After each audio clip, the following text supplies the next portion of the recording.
J'ai ajouté... c'est un café Dirty Shy, puis du café que j'ai ajouté. J'ai ajouté une petite poche de thé sur mon café. Je sais pas, c'est bon. C'est comme une drogue. Hein? c'est un top niveau dans la drogue de café.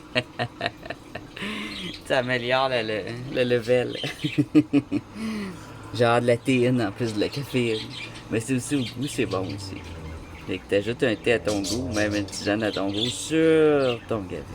On peut acheter des épices, de la cannelle, n'importe quoi là, dans notre machine à espresso.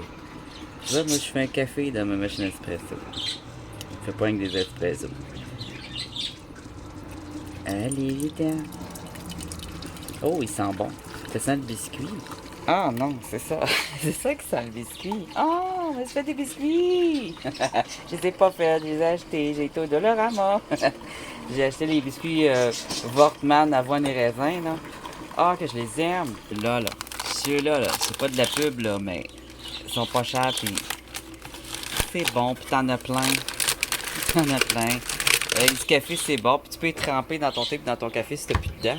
Moi, j'ai encore mes dents, là, mais je suis dû pour un dentiste.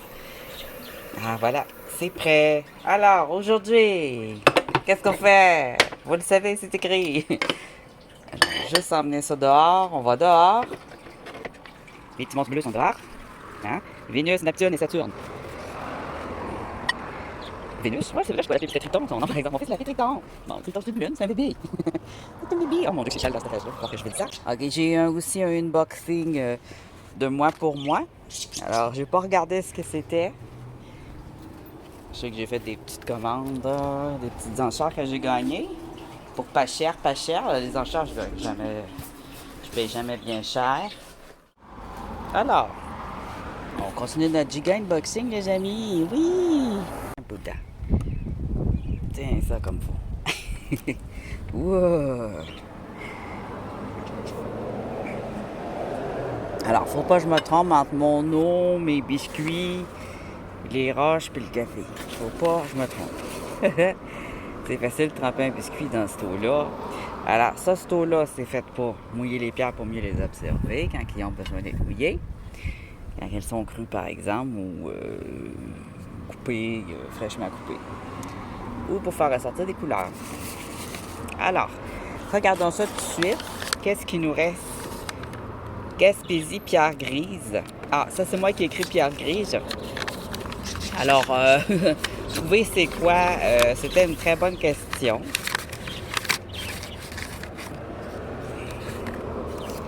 Gaspésie, point d'interrogation. Alors, celle-là, là, je commence par celle-là parce que j'en ai. Puis c'est rare. Et puis, c'est vieux comme le monde. C'est un Jasper, mais gris. Oui, il est vieux. C'est un petit Jasper gris. Oui, les Jasper, des fois, sont juste gris comme ça. Puis, tu sais, il est gris-vert, celui-là. Non, moi, j'en ai qui sont gris-bleu, des fois, ces vieux-là. Fait que c'est un petit Jasper gris, tout simplement. On le voit par sa forme, par sa texture, sa douceur. Quand ils sont comme ça, cassés comme ça, là, schlock, c'est des Jasper. Lui, par contre, c'est pas un Jasper. Lui, là, il est un petit peu vert, un petit peu rose. Il brille pas au soleil. Il est comme ça. Un petit peu mort. Alors, je serais porté à dire une diorite, tout simplement. Une diorite qui n'a pas de taches blanches dedans, pas trop. Mais je suis pas sûr de ce que je dis. Mais je serais porté à croire que c'est une diorite. C'est une pierre volcanique, mais de couleur bleue. Hein. Il y en a toutes les sortes des pierres de base là, de ce genre-là. Fait que celle-là est comme bleu-verte. C'est ce qui fait qu'elle est belle. Alors, les diorites, quand ils ont des petites taches blanches ou pas, on va les appeler aussi des pierres bleues de Presley parce que ça tire au bleu. Alors, voilà pour les deux roches grises, ce que j'en pense. On va remettre ça là. deux pierres qu'on peut retrouver aussi au nord, dans le coin de l'Abitibi, Bay James, tout ça, là. Je sais pas s'il y en a au centre du Québec. Ceux-là viennent de la Gaspésie. Alors, c'est à voir si ça vient de la mer ou pas. Oh, cornélienne, Gaspésie. Carnélienne. Carnélienne, ça doit être une corne. Carnélienne. Attends un peu, je la regarde. Invernie. Là, j'ai remarqué que quand je regarde la pierre, souvent je fais ça de même. Puis là, vous la voyez pas pendant que je l'évalue, tu sais. Je suis comme ça. Alors, je vais faire attention parce que ça commence à me taper ses nerfs moi-même. Alors, une carnélienne, habituellement, c'est une agate rougeâtre ou rouge. Mais, on va l'examiner.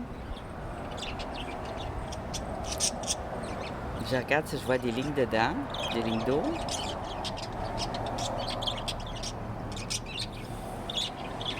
Ici, ouais. Ici, je vois du blanc. C'est comme si c'était blanche à l'intérieur et rouge à l'extérieur. Regarde. C'est une couleur là.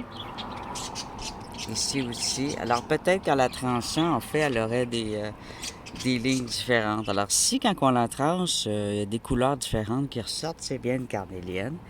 Ça fait des lignes quand on la tranche. Ça va être comme un cache-gueule un peu.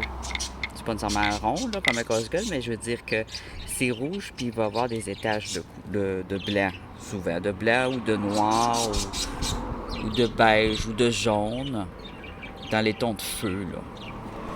Là, avec ces magnifiques exemples de carnéliane, agate ou calcédoine, si vous voulez, je sais que vous allez capoter.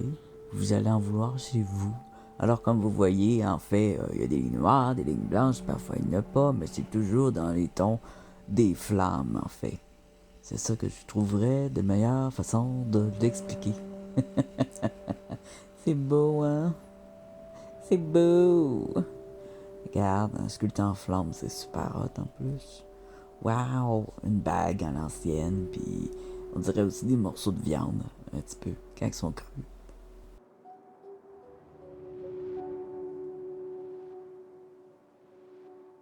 Alors, carnélienne, ben, c'est ça. C'est une sorte d'agate rouge. Elle est belle. On va la mettre ici.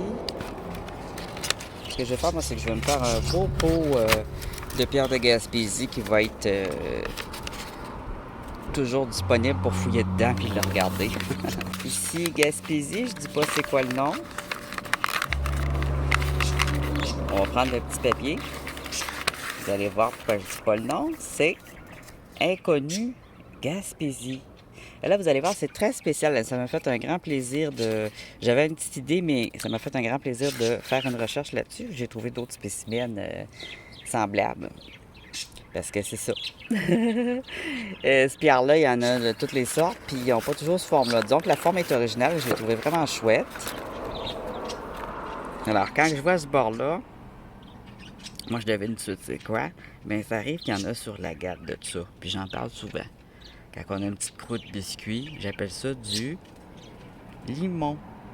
Donc, et là, regarde comme c'est cute! C'est pas une agate, c'est une limonite. C'est une bière de limon. Alors, j'ai dû faire une recherche parce que, ouais, il y a des agates bitroïdales qui font des boules de même. Puis j'ai regardé comme il faut s'il n'y avait pas de l'agate à l'intérieur de ce limon-là, mais non.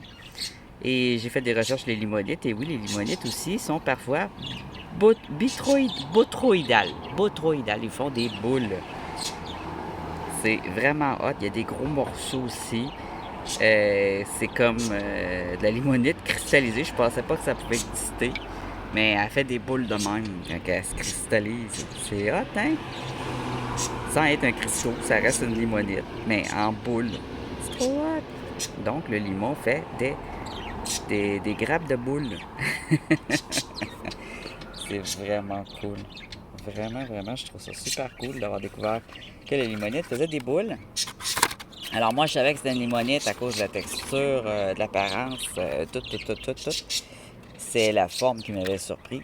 Et oui, la limonite peut être botroïdale et c'est vraiment génial avec ça, botroïdale. Je vais vous montrer des modèles que j'ai trouvés sur Internet, drette là. sont hot, hein? Bon. On va ouvrir une autre enveloppe. OK, ça c'était déjà écrit. Moi, je vais regarder le petit papier à l'intérieur. Moi, je l'ai marqué dessus pour moi. Parce qu'il y en a qui vont rester dans les enveloppes, puis il y en a qui vont me garder sorti. Alors ici,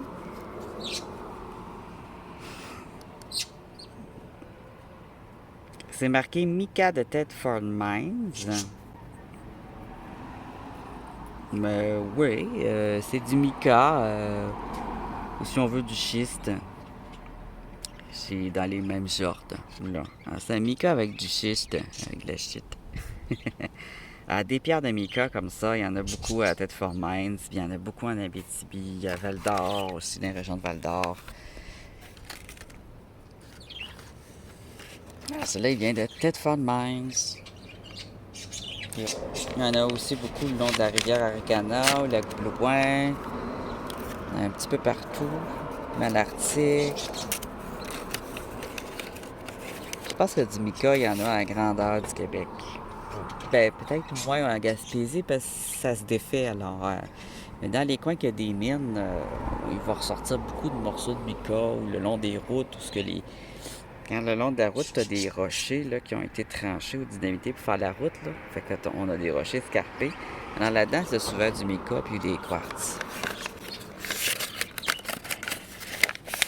Parfois même du cuivre. Alors, ça, c'est des corails de la Gaspésie. Des corails, vous allez voir. Là. C'est des fossiles de la Gaspésie. Et ça, je les connaissais pas. Je les ai découverts grâce à ce petit mot. Fossile de Gaspésie. Alors, c'est chain coral. Chain coral. C'est du corail chêne, tout simplement de chêne. Ouais, chain coral. En français, c'est du corail chêne. On va les regarder. Alors, ils sont vraiment super hot. J'ai été porter les oiseaux. J'avais oublié de les porter à l'intérieur. Je suis désolée pour ceux qui ont les oreilles sensibles, qui ont des appareils auditifs. Ça peut être un son assez fatigant. On va mouiller celui-là pour vous montrer pourquoi on appelle ça chain coral. C'est que c'est son squelette.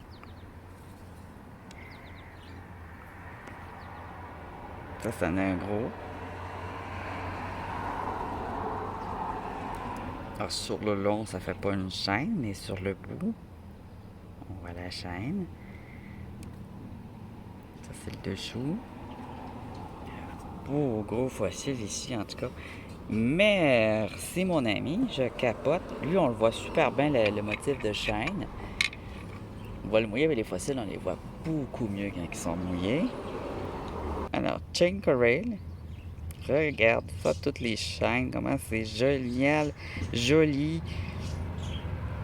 Ça, on pourrait le polir comme une Petoskey Stone, mais il faut polir très doucement.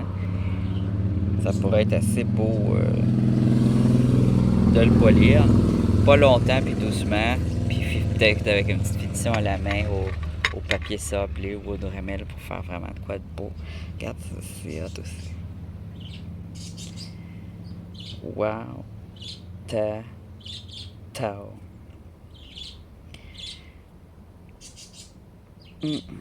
Là, j'aimerais encore les regarder très longtemps, mais on doit passer à autre chose.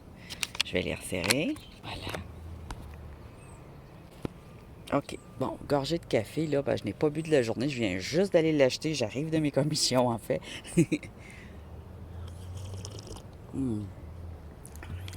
Ah, ça fait du bien. J'avais plus de café hier. J'avais bu. J'avais tout bu dans ma dernière vidéo. Une dernière tasse de café. Dans la première vidéo, la deuxième, je l'avais bu. Il y en a qui me demandent comment ça te prend de temps, le montage. Ben, c'est une demi-journée. Puis un tournage, c'est une demi-journée aussi. Alors, c'est une bonne journée complète. Fait que là, ça prend 3 jours pour faire un gros unboxing, mais c'est le fun. Hey, je parle. Maudit camion. Ah oui, on va me consoler avec ça. Il y a tout le temps du bruit dans celui-là.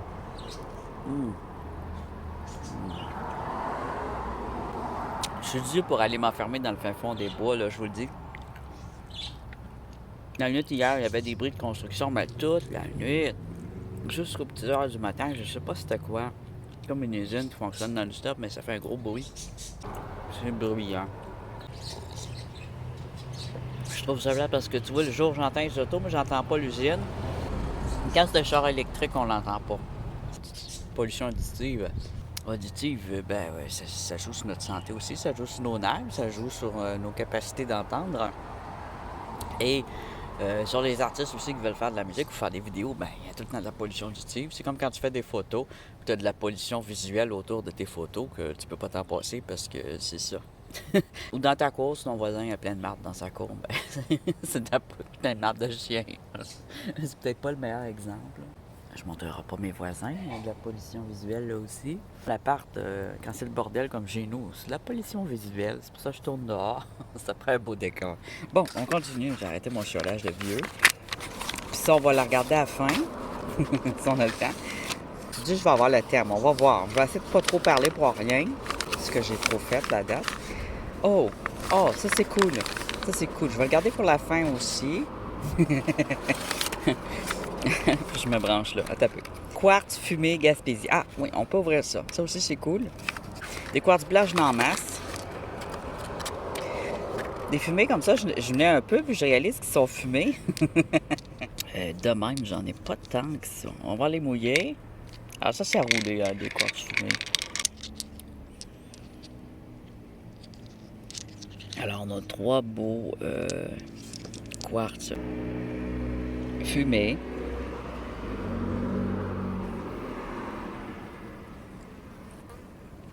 Alors, j'aime bien le fumer comme ça avec un peu de jaune, je trouve ça chouette. On dirait que ça fait partie de la pierre, c'est comme des petites flammes jaunes qu'il y a dedans. Là. Tiens, regarde, au soleil. Ils ont été roulés peut-être par la mer ou par le tumbleur, je ne peux pas le savoir. C'est dur à savoir, hein, c'est les mêmes. Ça fait le même effet au tumbleur. Si tu roules avec du sable, là, ça aura un effet tout à fait naturel comme ça. Génial. Alors, des beaux quartz fumés. Alors, la personne qui m'a envoyé cette belle grosse boîte-là, à tantôt, il va recevoir un petit cadeau de remerciement. OK, cette fois, c'est corail corne. Orne, ça veut dire corne. Il y avait plein de petits mots. Je pense que c'était lui qui l'avait écrit, ça. Ouais. Fossile de Gaspésie. Orne corail. Alors, si vous êtes en Gaspésie ou que vous avez été en Gaspésie et que vous avez trouvé des petits fossiles, en même temps, ça va vous aider à les identifier. Alors, il ressemble au chain corail. Mais il n'y a pas de... Ah ben oui, il y a des chaînes aussi. J'allais dire, il n'y a pas de chaîne. Il y a des chaînes aussi, regarde. Il est super beau.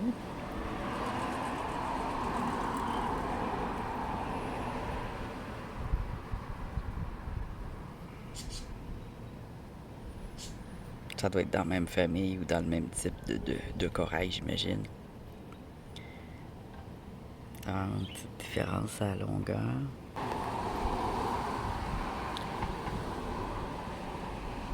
Tu vois, c'est comme des petits étages dedans, là. Dans son ossature. C'est hot, hein? Magnifico! C'est peut-être une histoire de longueur ou quoi. J'ai pas fait la recherche.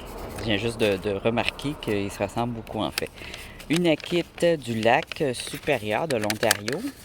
Alors, le lac supérieur, je n'ai déjà parlé dans certaines vidéos. C'est une ancienne mer. Alors, tous les lacs supérieurs du coin du Michigan et de l'Ontario, c'est de la mer qui est tombée en eau douce. Alors, vous allez avoir des fossiles dedans aussi et des pierres de mer. Ils ont juste eu de l'eau douce, probablement à cause de la fonte des glaces. Puis parce qu'avant, il était relié au fleuve aussi. Et là, l'eau a baissé. Elle n'a pas aussi monté. Il y en a qui disent qu'elle a monté, mais non, l'eau a baissé parce que c'est ça. Parce qu'avant, le fleuve se rendrait jusqu'au Grand Lac et là, il ne se rend plus. Alors, l'eau a baissé. Et puis là, ce que dans les Grands Lacs, ben, c'est de l'eau douce, puis il n'y a plus de sel du tout. On ne sait pas pourquoi. Peut-être qu'il n'y avait pas gros. C'est niaiseux ce que je dis, mais peut-être que l'eau est légèrement salée. Il y a des poissons qui supportent bien l'eau légèrement salée. Là-dedans, tu vas avoir du pudding stone, du nakit. Et super bien roulée. Elle était vernie. Alors, c'est pour ça qu'elle n'est pas polie, mais qu'elle brille. C'est parce qu'elle a un vernis dessus.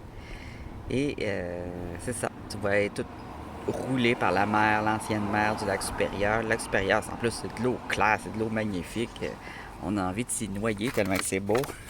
Dans les lacs supérieurs, c'est trop fantastique.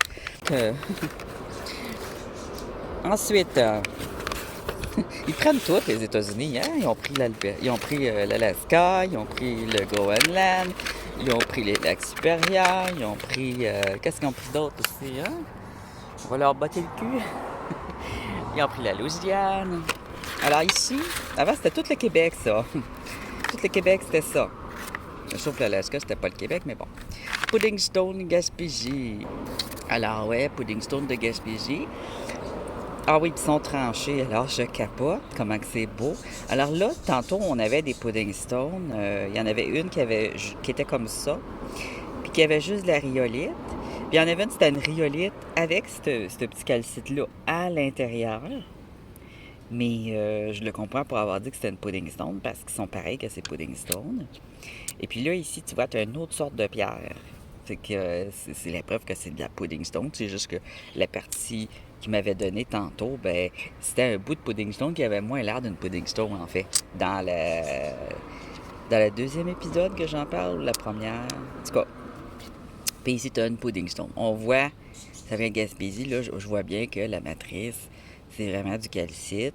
Ça veut dire que les fonds marins, quand ça a été créé, c'était des sédiments d'os. Mais les poissons, c'est ça que ça fait, hein? Ça fait des cacas, puis qu'est-ce qui reste? C'est pas les bactéries, c'est juste l'os, quand c'est propre. Fait que là, on va regarder la petite site. Tu vois, ici, on a un jasper.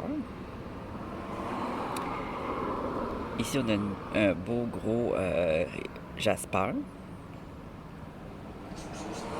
Ici, c'est drôle parce que c'est une pierre de calcite et jasper qui était là. Et un autre jasper ici. Elle n'a pas de rhyolite. Ça ressemble à une rhyolite, mais il est beaucoup plus dur, il est lisse. Alors ici, on a un mélange des deux. Là, je les mouille, là. Quand c'est rouge de même, tu vois, il est comme mélangé entre les deux, là. C'est vrai qu'il est vide en dedans. Jasper ici, la couleur. On a de la rhyolite et du jasper. La rhyolite, elle va être mousse. Puis le jasper va être plus lustré. Puis la rhyolite, elle va être souvent des couleurs de même. Presque toujours brun violacé, rouge brique, là, comme ça ici. Là, ça, c'est de la rhyolite. Puis ici, on a un beau petit jasper. Elle va être aussi vert. Tu vois, ici, on a un jasper. Alors ça, c'est toutes des petites pierres de rhyolite qui sont probablement pas vieilles. Fait que le volcan, ça fait pas longtemps qu'il avait éclaté quand ça s'est fait, ça. Quand ils ont tombé là-dedans. Parce qu'une rhyolite, ça se défait très vite dans la mer parce que c'est des pierres... des pierres tendres. Ouais, c'est ça le mot que je cherchais. Ici, on a une belle tranche. En tout cas, la pudding stone, c'est ça qui est génial. Ça a l'air juste d'un ciment après ma barbe. Mais quand on la roule, puis quand on la tranche, c'est juste trop beau. Alors, la différence entre une pudding stone aussi et un jasper brachiated, c'est la matrice. Alors, le jasper brachiated, sa matrice, ça va être du jasper. Puis elle va avoir été écrasée. Alors, ça se peut que tu aies un peu de matrice de limon ou d'autres choses dans le jasper. Mais elle va avoir été écrasée. Alors, ça ici, ça n'a pas été écrasé. Les pierres sont encore visibles. Quand il est comme ça, c'est concrétion, c'est pudding. C'est hot, hein? C'est trop beau des pudding stone. Ah, là, je commence à triper pudding stone, là. Je sais pas, j'ai jamais trippé autant pudding stone. Je vous dis, je vais me mettre à en chercher. OK.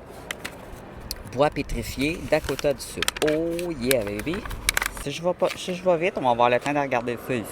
C'est ce que je pense. Je commence à avoir une idée, là, mais on verra. Oh! Ça, c'était un bois pétrifié, mais il est agatisé. C'est pour ça que je m'en allais dire agate. C'est ça. Dakota du Sud, c'est complètement à part. C'est un autre monde.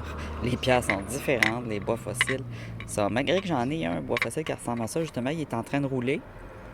Sauf qu'au lieu d'être brun ici, ça va être orange. J'ai un petit peu de brun. Mais c'est pareil comme une agate, mais t'as pas de waterline. Puis t'as des lignes de même. C'est un bois fossile agatisé. Alors, des fois, le bois fossile ressemble encore à du bois. Puis des fois, il est tellement vieux puis que l'agate est venue l'habiller, puis le construire, puis le remplir. Tout ce qui reste, c'est les formes que faisaient les fibres de bois à l'intérieur. Ça, là, c'est un bois fossile.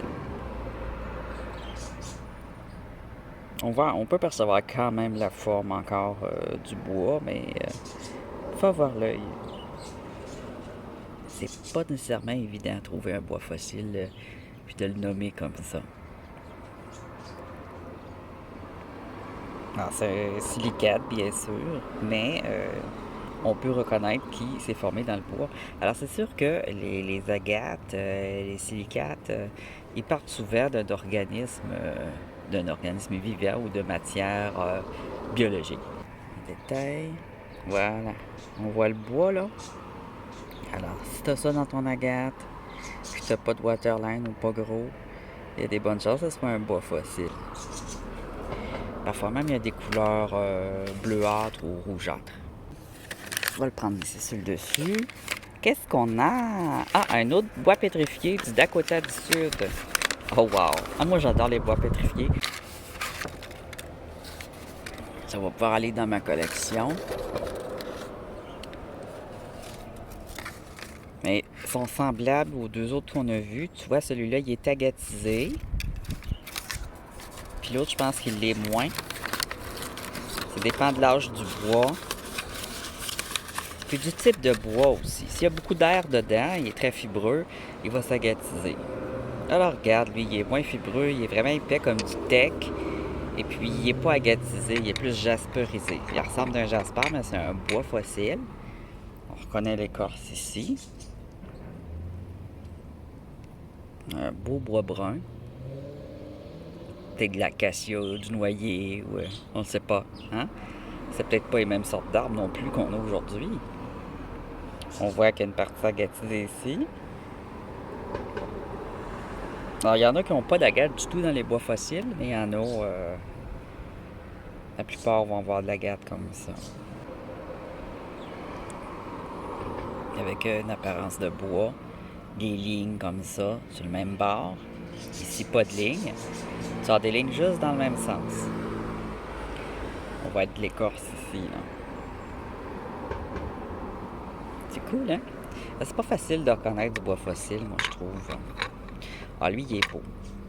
Lui, tu vois, il y en a du rouge orangé, là. Comme ça, regarde. Ça, tu peux le rouler, mais c'est parce que tu roules ou pas, c'est ton choix. Le bois fossile roulé, c'est super beau, mais tu n'auras plus ta forme de bois. Comme ça, tu ne verras plus la forme de l'écorce. Et regarde, quand on le tranche, c'est super beau tranché aussi. C'est encore au choix personnel. C'est vraiment hot. Il est agatisé, hein? Il est transparent au centre. Mais il n'y a pas de waterline. C'est pas un nodule d'agate, c'est vraiment un bois fossile. Et les contours, des contours rugueux, lignifiés. Un beau bout de bois, ça c'est probablement un gros morceau, une bûche. Puis il m'a coupé une tranche pour moi, pour me donner un échantillon de bois pétrifié de Dakota du Sud. Merci beaucoup, je suis très content d'en avoir. Alors ici, on a Quartz Rose des Badlands au Dakota du Sud. Alors ça, c'est vraiment hot, les amis. Il est super beau. Hein? Regarde-moi ça. Oh my God, il est magnifique. Puis, ici, il était adouci par le vent. Tu sais, quand je parlais tu sais, c'est les Badlands, hein? C'est mauvais. C'est déjà de la mort. Le pays de la mort. C'est parce que c'est désertique. Alors ça a été assoupli par le vent. Un vent qui a une poussière de sable dedans. Puis Ah oui, depuis près, c'est vraiment beau. le vent, il fait une belle job aussi. Ça vient l'assouplir. Pas comme quand on a un tumbler, pas comme quand on est dans un lac ou dans la mer. Mais ça vient comme ça, l'assouplir tout en lui gardant une forme puis des bosses. C'est vraiment hot. L'autre barre qui a été cassée. Il brille bien. C'est super beau. C'est une très bonne qualité de quartz rose. Il est pur. Il n'y a pas d'inclusion dedans. Absolument magnifique. Alors moi, souvent, j'aurai des inclusions dans mes quartz. Ils sont rarement roses comme ça. Quand tu le mets sur du blanc, on voit tout de suite qu'il est rose. C'est ça le truc des fois. On va voir. Sur calcite ou agate, j'ai mis un point d'interrogation. Donc, on va voir aujourd'hui si j'ai une idée. OK. Il m'a demandé, c'était quoi? Calcite, Dakota, est-ce que c'est une calcite? Alors, c'est toute une question. Il est toute lisse. Alors qu'une calcite, habituellement, c'est rugueux, hein? Mais quand tu la roules, la calcite, ou qu'elle est lissée par le vent, ça se peut qu'elle soit douce. Mais là, je ne sais pas si elle a été vernie. C'est ça que je me demandais. Parce que quand je touche ici, tout ce qui est cassé, j'ai l'impression que c'est une agate. Quand je le touche. Il brille juste un petit peu, mais tu sais, c'est comme de la cire puis du savon, là, tu sais. Je dis ça souvent, c'est une texture de glycine, de savon en glycérine ou de cire. Alors, on va dire agate mousse, avec beaucoup d'inclusion, peut-être dendritique. Ouais. Des agates transparentes blanches comme ça, avec des taches noires, c'est des agates dendritiques. Alors, ça se peut qu'il n'y ait pas de waterline non plus dans une agate dendritique. Ils n'ont pas toujours ceux-là. Alors, on va y aller pour l'agate dendritique. Je vais l'écrire plus tard. Il m'en reste une. Calcite Dakota. Ça, c'est la même chose. Alors, c'était la question, est-ce que c'est une calcite? Bien, sais-tu que l'agate, c'est une calcite? Déjà en partant, tu peux pas avoir tort quand tu dis ça. Parce qu'il y a un peu de calcium dedans. Alors, je vais te dire aussi que c'est une agate dendritique. Parce que c'est exactement la même pierre, la même variété. Elle a sa petite croûte blanche ici. Petite croûte blanche, comme le flint et comme l'agate.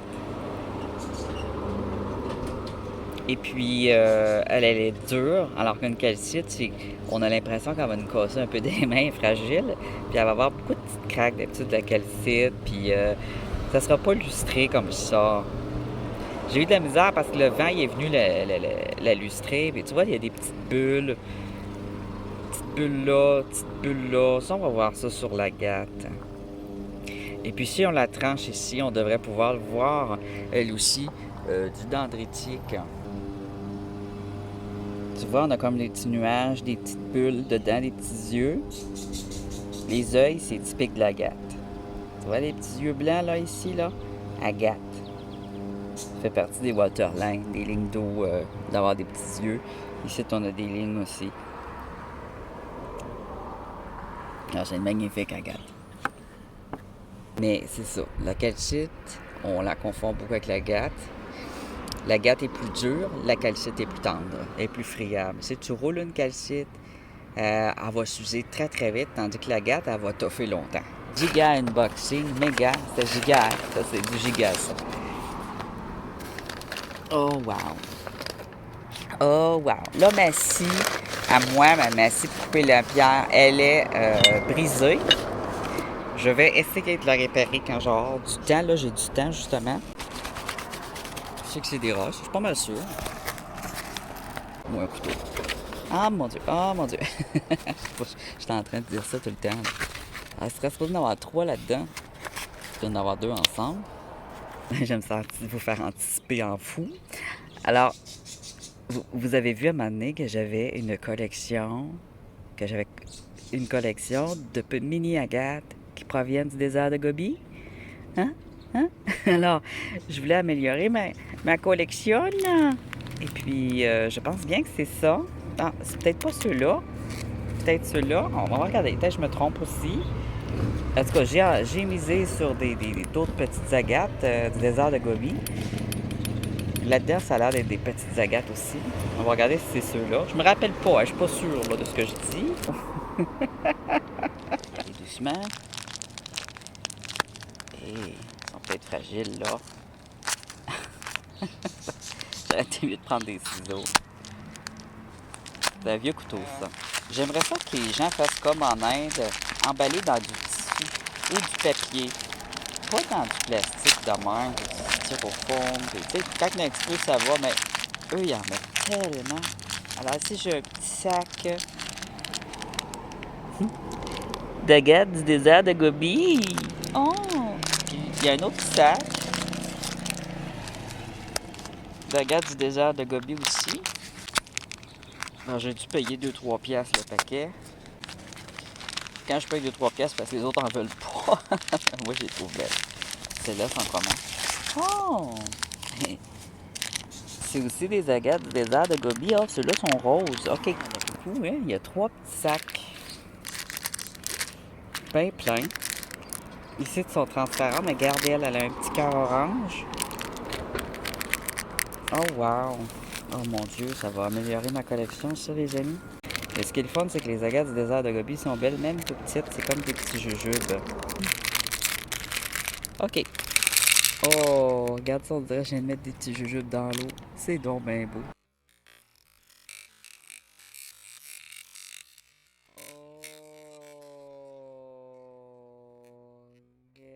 C'est beau. Des petits fruits, des petits raisins, des petits litchis. Oh, qui sont belles, eux-là. Oh, wow. Ils sont belles dans mon pot, hein? J'aurais dû les mettre dans un dépôt. Je vais en faire d'autres dépôts d'argile, comme ça, je trouve que ça fait un beau présentoir. C'est pour manger mes céréales puis mes nouilles, là, mais ça fait aussi des beaux présentoirs pour les pierres. C'est de l'argile pris en forêt, hein, dans la nature.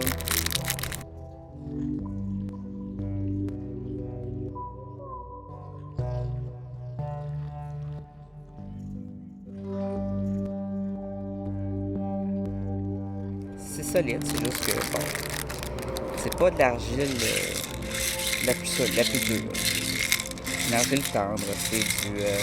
comment ça s'appelle l'argile tendre? Du terracotta. Ici. Oh, regarde ça. Il est beau. Il y a un petit centre foncé ici. On va toutes les mettre dans l'eau et on va les regarder. Ici, on peut recycler les sacs en plastique au moins. Mais ce styrofoam, ça se recycle pas. C'est une sorte de plastique. Il faudrait que ça se recycle aussi. Puis, ouais, le tissu, on devrait utiliser du coton naturel pour emballer nos trucs au lieu des bulles de styrofoam, là. De plastique, tu sais, des trucs gonflés, là. Juste de la mousse naturelle de plantes, là. On a plein au Québec des sortes de plantes qui donnent de la textile.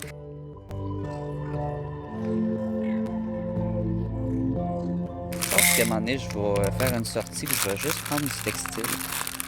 Faire des expériences avec ça, ça va être cool, du textile naturel. Parce que ma chaîne, c'est pas juste des minéraux, même si je suis un gros capoté des minéraux. Je suis capoté de tout ce qui est naturel. Hein. Oh mon Dieu, regarde celle-là.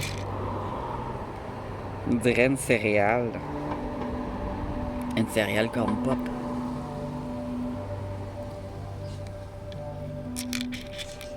Celle-là est toute transparente, mais regarde le petit œil. On avait tantôt dans la agate du Dakota du Sud. C'est sûr que c'est une agate quand t'as des petits yeux comme ça. Là. Puis tu vois, il n'y a pas de waterline. Parce que c'est des yeux. C'est des yeux qui ont. Il y a de l'intérieur, regarde. Il y a un petit intérieur. Comme ça. Tu vois, il y a un petit intérieur brun. C'est des yeux. Elle-même, c'est un œil. Puis dans le passé, ça pouvait être des petits œufs de lézard qui n'ont pas éclos. Ça vient d'un désert, alors ça peut très bien être des œufs fossilisés, des petits œufs de lézard. Ça peut être toutes sortes de petites choses comme ça. Ça peut être des fruits. Des fois, c'est des racines, des fois, c'est des tunnels de petits animaux qui se sont remplis avec le temps. Ça fait des mini-grottes qui se sont remplies. Regarde, elle a sa petite croûte de limon. C'est du limon, mais si on la tranche à l'intérieur, il va y avoir de l'agate. Alors ça aussi, c'est une agate. Des fois, quand vous voyez un truc de même qui est complètement mort, faites attention, il y a des bonnes chances que ce soit une agate. Il faut la trancher pour être sûr. Surtout, elle a des petites boules dedans, des petits trous, des petits... ça ressemble à un fruit, ouais. Il y a des bonnes chances que ce soit une agate. C'est juste parce que c'est un nodule, puis ça, c'est sa croûte. Tout ça, c'est tous des petits nodules, là. Tu vois, elle a du jasper dessus, mais c'est une agate.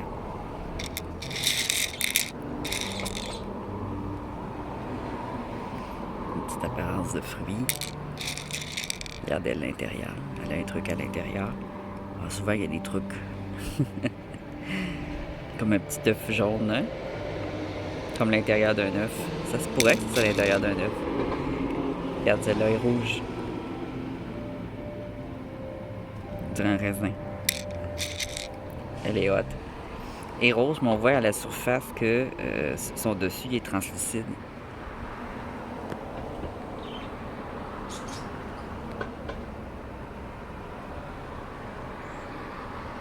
C'est une beauté. C'est toutes des beautés.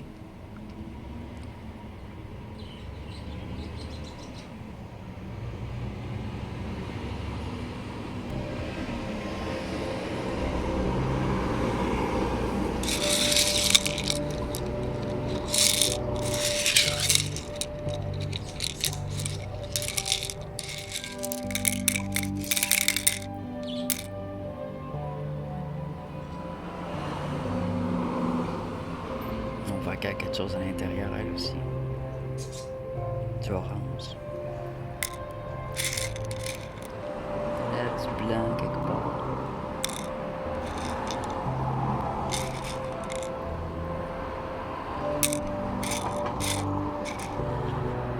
Des petites veines violacées.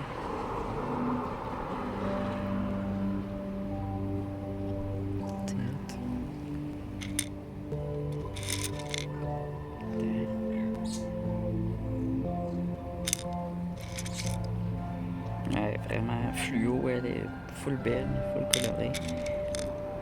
Une petite grise ici, puis on voit des bulles à l'intérieur, des bulles cette fois qui sont transparentes. Des yeux, mais transparents. Il n'y a pas une de pareille, puis elle est étagée aussi. Son extérieur il est translucide, puis son intérieur il est comme opale.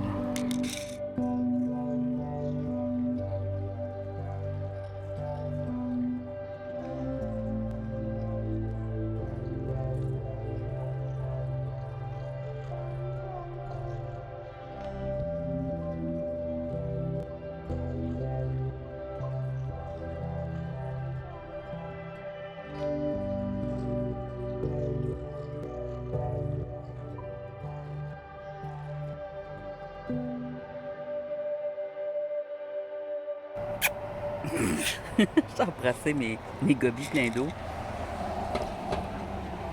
C'est fascinant. Regarde une collection de pierres que t'aimes, là, dans ton lit. Tu vois que tu vas te déstresser, tu vas dormir, là. Ça a vraiment pouvoir, comme lire un livre. Hein, lire un livre, ça détend.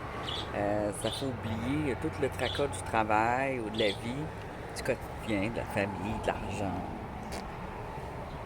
C'est relaxant, des pierres. Puis là, vu que visuellement, elles sont toutes différentes les unes des autres, puis ont toutes quelque chose à l'intérieur, ou un petit dessin, ou c'est ça qui fait que ça a vraiment un pouvoir de focusser sur quelque chose de beau, puis de neutre.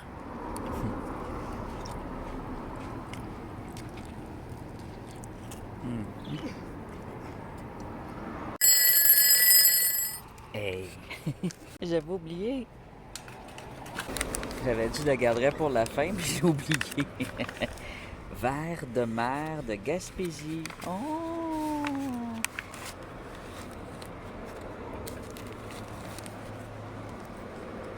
Je n'ai pas gros, mais j'en trouve des fois. Et là-dedans, je peux reconnaître du verre ancien. Alors le bleu comme ça, c'est ancien. Ça provient souvent de bouteilles d'huile à chauffage, d'huile à lampe, et aussi de bouteilles de médicaments anciens.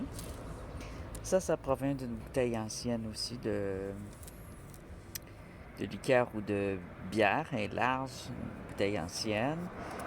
Des petites bouteilles de bière ici. ici des bouteilles blanches plus récentes, ou ça peut être de la vitre un peu plus ancienne. On a du verre. Dans le verre, il y a différents tons. Quand c'est brun-vert, c'est ancien. Un petit bout de verre ici, tout mignon. Ça peut être un petit... qui ont été cassés d'objets faits en cristal aussi. Beaucoup de verre. Celle-là est vraiment jolie. Tout verre est bleuté. C'est pour ça que je sais qu'elle est vieille.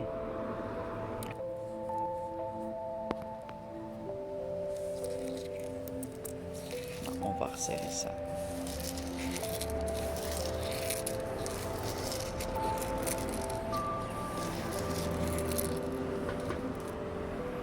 Alors, c'est autre chose qu'on peut collectionner, puis qui est gratuit, puis qui est vraiment le fun, puis que ça s'échange entre collectionneurs. Arrête de faire du bruit! Et maintenant, voici votre moment tant attendu des scènes coupées. Ça vient du Dakota du Sud, hein? Ouais. Moi qui ai trouvé le nom. Alors, le petit papier. Là, j'aurais dû commencer par le petit papier. Faites comme si j'avais rien dit, OK. On va commencer. Je couperai cette partie-là. Alors, ici, Gaspésie, je dis pas c'est quoi le nom. On va prendre le petit papier. On va l'avoir. Ah, je l'ai. Ma main restait pris dedans. Coupé! J'en ai un char de course, là. Oh my God! Qui voudrait courir avec ça? Numéro 48. Ouch! Oh, je me sens comme une vieille mémère d'espionner. Mais il y a un numéro sur la porte. Ça faisait plein de bruit. Oh, le vieil homme, il a fait de la course. Hostie. Eh ben! Mais c'est génial à cet âge-là, faire de la course. Bon, OK. Un vieillard qui fait de la course, c'est cool. Coupé! Et on vient d'en voir d'autres, là, du Dakota, là. Mais il était carré, ceux-là sont ronds. Et voilà, c'est ce qui met fin au Giga Unboxing.